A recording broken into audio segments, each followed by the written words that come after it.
ओम नमो भगवते वासुदेवाय. अथ पंचपंचाशतमोध्याय. प्रद्युम्नाचा जन्म आणि शंभरासुराचा वध. श्रीशुक म्हणतात, वासुदेवांचा अंश असणाऱ्या कामदेवाला शिवांच्या क्रोधाग्नीने पूर्वी जाळून टाकले होते. आता पुन्हा शरीर धारण करण्यासाठी त्याने वासुदेवांचाच आश्रय घेतला. तोच काम यावेळी श्रीकृष्णांपासून रुक्मिणीच्या ठिकाणी उत्पन्न झाला. तो प्रद्युम्न नावाने प्रसिद्ध झाला. तो कोणत्याही बाबतीत पित्यापेक्षा कमी नव्हता. प्रद्युम्नाला अजून 10 दिवस सुद्धा झाले नव्हते, तेवढ्यात तो आपला शत्रू आहे हे जाणून इच्छेनुसार रूप घेणारा शंभरासूर त्याला पळवून घेऊन गेला आणि त्याला समुद्रात फेकून देऊन आपल्या घरी परतला. प्रद्युम्नाला समुद्रात एका मोठ्या माशाने गिळून टाकले. एकदा कोळ्यांनी मोठ्या जाळ्यात इतर माशांसह या माशालाही पकडले. त्यांनी तो मासा शंभरासुराला भेट म्हणून दिला. शंभरासुराच्या आचार्यांनी तो अद्भुत मासा पाकगृहात नेऊन कुऱ्हाडीने तोडला. आचार्यांनी माशाच्या पोटात बालक पाहून ते शंभरासुराची दासी मायावतीकडे सोपविले. तिच्या मनात शंका उत्पन्न झाली, तेव्हा नारदांनी येऊन तिला या मुलाचे मूळ स्वरूप, उत्पत्ती, माशाच्या पोटात जाणे इत्यादी सर्व सविस्तर सांगितले. ती मायावती म्हणजे कामदेवांची कीर्तिमती पत्नी रतीच होती. ज्या दिवशी शंकराच्या क्रोधाग्नीने कामदेवाचे शरीर भस्म झाले, त्या दिवसापासून ती त्याचा देह पुन्हा उत्पन्न होण्याची वाट पाहत होती. त्याच रतीला शंभरासुराने आपल्या घरी स्वयंपाक करण्यासाठी नेमले होते. तिला ते मूल म्हणजे कामदेव आहेत असे कळले, तेव्हा ती त्याच्यावर अतिशय प्रेम करू लागली. तो कृष्ण कुमार थोड्याच दिवसात तरुण झाला. जेव्हा स्त्रिया त्याच्याकडे पाहत, तेव्हा त्यांच्या मनात प्रेमभाव उद्दीपित होत असे. हे राजा, कमलदलाप्रमाणे विशाल नेत्र, गुडघ्यापर्यंत लांब हात आणि मनुष्य लोकात सर्वात सुंदर शरीर असणाऱ्या त्याच्याकडे लज्जापूर्ण हास्ययुक्त भ्रूविलासाने रती पाहत असे आणि प्रेमाने स्त्री पुरुष संबंधी भाव व्यक्त करीत त्याची सेवा करीत असे. श्रीकृष्णानंदन प्रद्युम्नाने तिला म्हटले, आई, तुझी बुद्धी अशी कशी बदलली? तू आईची माया टाकून माझ्याशी कामिनीप्रमाणे वागत आहेस. रती म्हणाली, हे प्रभो, आपण स्वतः भगवान नारायणांचे पुत्र आहात. आपल्याला त्यांच्या घरातून शंभरासुराने पळवून आणले होते. आपण माझे पती कामदेव आहात आणि मी आपली धर्मपत्नी रती आहे. हे स्वामी, आपण पुरते 10 दिवसांचे सुद्धा नव्हतात, तेव्हा या शंभरासुराने आपल्याला समुद्रात फेकून दिले होते. तेथे एका माशाने आपणास गिळले आणि त्याच्याच पोटातून आपण येथे आहात. हा शंभरासूर शेकडो प्रकारच्या माया जाणतो. त्याला वश करून घेणे किंवा जिंकणे अत्यंत कठीण आहे. आपण आपल्या या शत्रूला मोहन इत्यादी मायांच्या द्वारे नष्ट करा. हे स्वामी, आपला मुलगा म्हणजे आपण हरवल्यामुळे आपली माता पुत्रस्नेहाने व्याकुळ झाली आहे. पिल्लू हरवलेल्या टिटवी सारखी तिची किंवा वासरू हरवलेल्या गायीसारखी दीनवाणी होऊन ती रात्रंदिवस शोक करीत आहे. असे सांगून मायावतीने महात्मा प्रद्युम्नाला महामाया नावाची सर्व प्रकारच्या माया नष्ट करणारी विद्या दिली. तेव्हा प्रद्युम्न शंभरासुराकडे जाऊन त्याच्यावर असे असह्य आरोप करू लागला की त्यामुळे त्याने भांडण काढावे. त्यानंतर त्याने याला युद्धासाठी आव्हान दिले.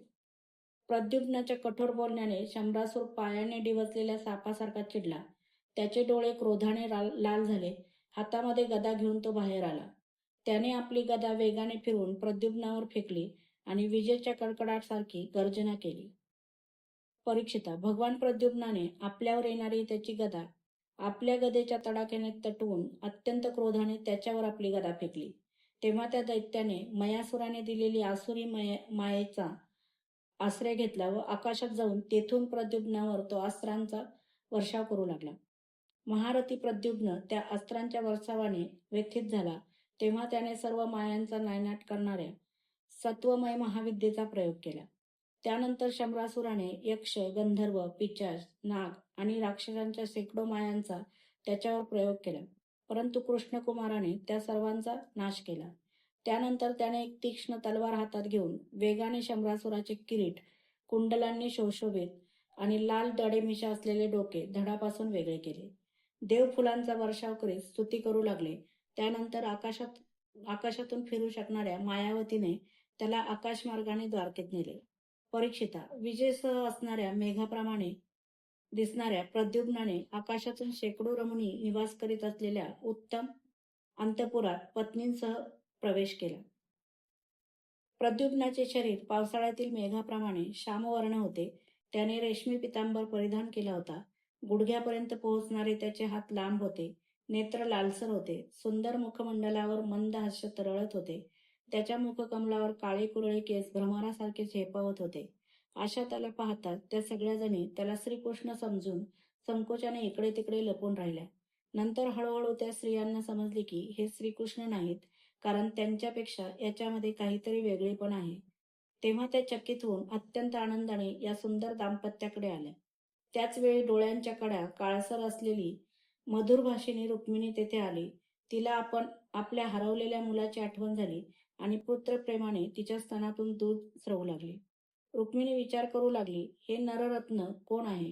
हा कमलासारखे डोळे असलेला पुत्र कोणाचा आहे? कोणत्या भाग्यवान स्त्रीने याला आपल्या गर्भामध्ये धारण केले असेल? याला ही कोण पत्नी म्हणून मिळाली आहे? माझा सुद्धा लहान मुलगा हरवला होता. त्याला सुतिकागृहातून पळवले होते. तो जर कुठे जिवंत असेल तर त्याचे वय आणि रूप याच्यासारखेच असेल. याला श्यामसुंदरासारखे रूप, अंगाची ठेवण, चालणे, आवाज, हास्य, पाहणे हे सारे कोठून प्राप्त झाले? किंवा हाच तो मुलगा असेल का ज्याला मी गर्भामध्ये धारण केले होते? कारण मला याच्याबद्दल खूपच प्रेम वाटत आहे आणि माझा डाव हात सुद्धा लवत आहे. रुक्मिणी असा विचार करत होती. त्याचवेळी पवित्र कीर्ती श्रीकृष्ण देवकी वसुदेवांसह तेथे आले. श्रीकृष्णांनी सर्व काही माहीत होते, परंतु ते काही बोलले नाहीत. इतक्यात तिथे येऊन नारदाने शंभरासुराने प्रद्युम्नाचे हरण करण्यापासूनची सर्व हकीकत सांगितली.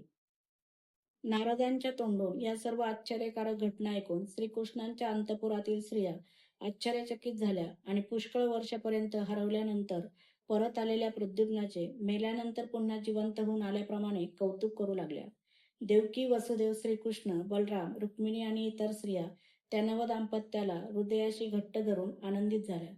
द्वारकेतील लोकांना जेव्हा हे समजले की हरवलेला प्रद्युम्न परत आला आहे, तेव्हा ते आपापसात म्हणू लागले, अहो, ही किती भाग्याची गोष्ट आहे की हा मुलगा जणू मरून परत जिवंत होऊन आला. प्रद्युम्न सर्व बाबतीत वडिलांच्या सारखाच असल्यामुळे त्याला पाहून त्याच्या मातांना सुद्धा तो पतीच वाटत असे व त्यांच्या मनात मधुर भाव उत्पन्न होई. यात काही आश्चर्य नाही, कारण प्रद्युम्न हा मुळात स्मरण होताच मन चंचल करणारा काम होता. त्यात तो त्रिभुवन सुंदर श्रीकृष्णांचे प्रतिबिंब होता. तो समोर दिसल्यावर असे होणे स्वाभाविकच होते. तर मग त्यांना पाहून अन्य स्त्रियांची अवस्था काय होईल हे काय सांगायलाच पाहिजे का? अध्याय 55 समाप्त.